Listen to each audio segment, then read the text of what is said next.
അവിടുത്തേക്ക് നാം നൽകേണ്ട സ്നേഹത്തിന്റെ ചില പാഠങ്ങൾ ഇതൊക്കെയാണ് നമ്മൾ ഇന്ന് പ്രതിപാദിക്കുന്നത്.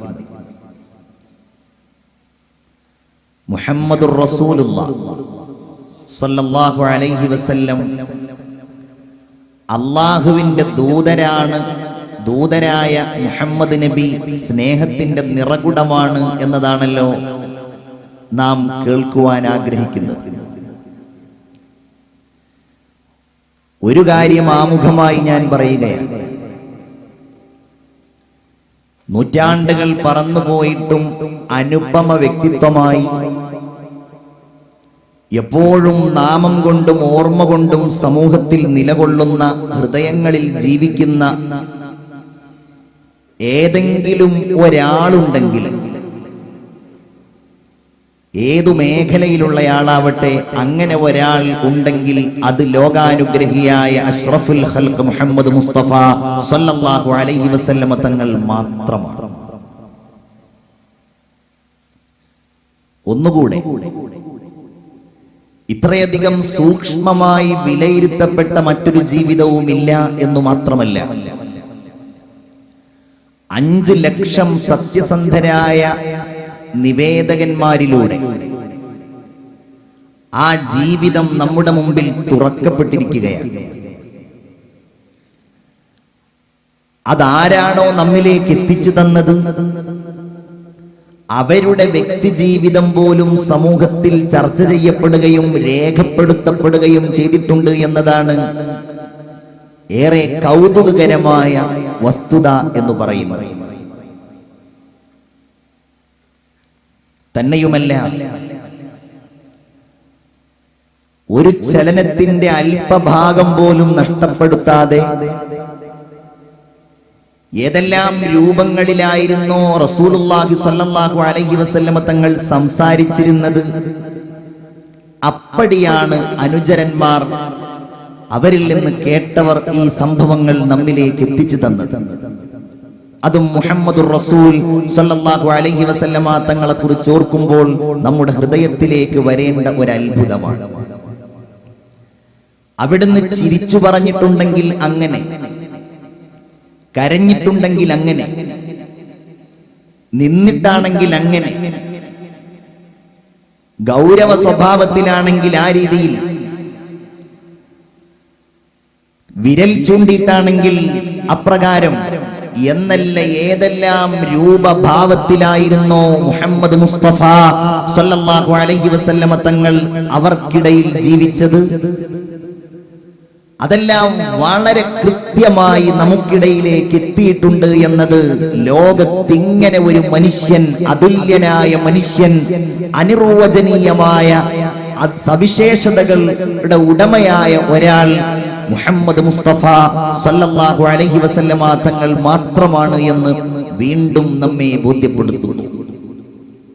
എന്താണ് നമ്മൾ അവിടുത്തെ പറയേണ്ടത്?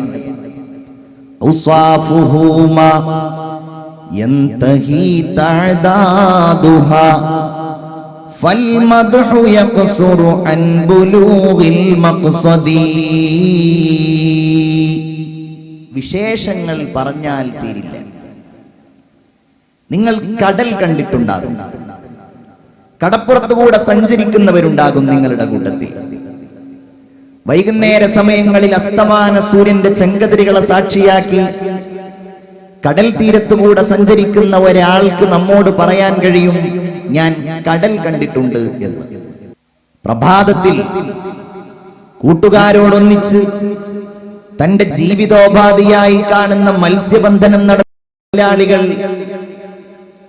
കണ്ണെത്താ ദൂരത്തോളം ബോട്ടുകളിൽ കയറി കടൽ തീരങ്ങളെ കാണാതെ ദിവസങ്ങളോളം മത്സ്യബന്ധനത്തിന് വേണ്ടി കടലിൽ കഴിയുന്നവർ നമ്മോട് തിരിച്ചു വന്ന് പറയും, എനിക്ക് കടൽ പരിചയമുണ്ട്, ഞാൻ കടൽ കണ്ടിട്ടുണ്ട്.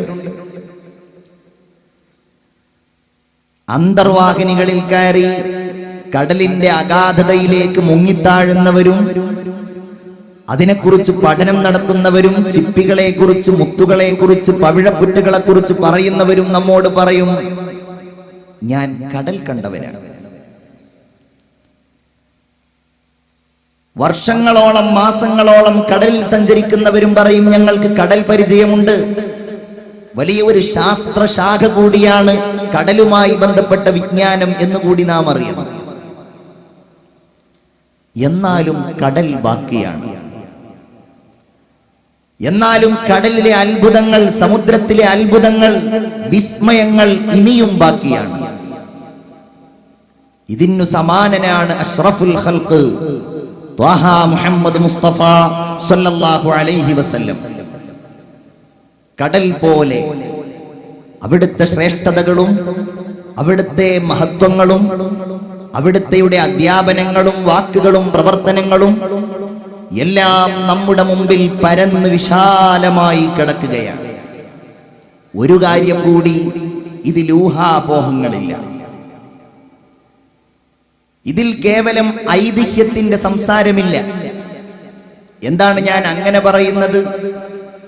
ലോകത്ത് ഏതു മതാചാര്യനാണെങ്കിലും മതസ്ഥാപകനായി അറിയപ്പെടുന്നയാളാണെങ്കിലും ആദർശങ്ങളെ ലോകത്ത് പ്രചരിപ്പിച്ച ആളുകളാണെങ്കിലും അവരുടെ പല കാര്യങ്ങളും ഊഹാപോഹങ്ങളും കെട്ടുകഥകളും കൃത്യമായി വിശ്വാസയോഗ്യമല്ലാത്ത രീതിയിൽ അവതരിപ്പിക്കപ്പെടുന്ന ചരിത്ര സംഭവങ്ങളുമാണ്.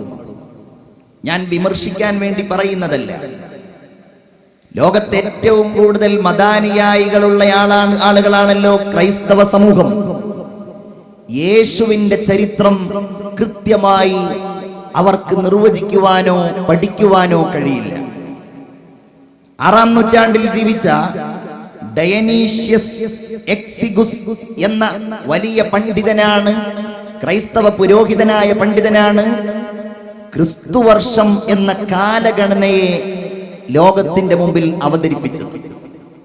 ക്രിസ്തുവിന്റെ മുമ്പ് ഉള്ള കാലം, ക്രിസ്തുവിന്റെ പിന്നീടുള്ള കാലം, നമ്മളുടെ പോലും കാലഗണന അതിനനുസരിച്ചാണ്. AD 2014 നമ്മളിപ്പോ ജീവിക്കുന്നത്. ക്രിസ്തുവർഷം എന്നാണ് ആ വർഷം അറിയപ്പെടുന്നത്. ഇതിനെക്കുറിച്ച് വിശദമായി പഠനം നടത്തി ബൈബിൾ ചരിത്ര പശ്ചാത്തലത്തിൽ എന്ന് മലയാളത്തിൽ തന്നെ രേഖപ്പെടുത്തിയ ഒരു പുസ്തകം വായിക്കുവാൻ അവസരമുണ്ടായിട്ടുണ്ട്. ക്രിസ്തീയ പണ്ഡിതനായ ഫാദർ വലിയ വീട്ടിലാണ് അത് എഴുതിയത്.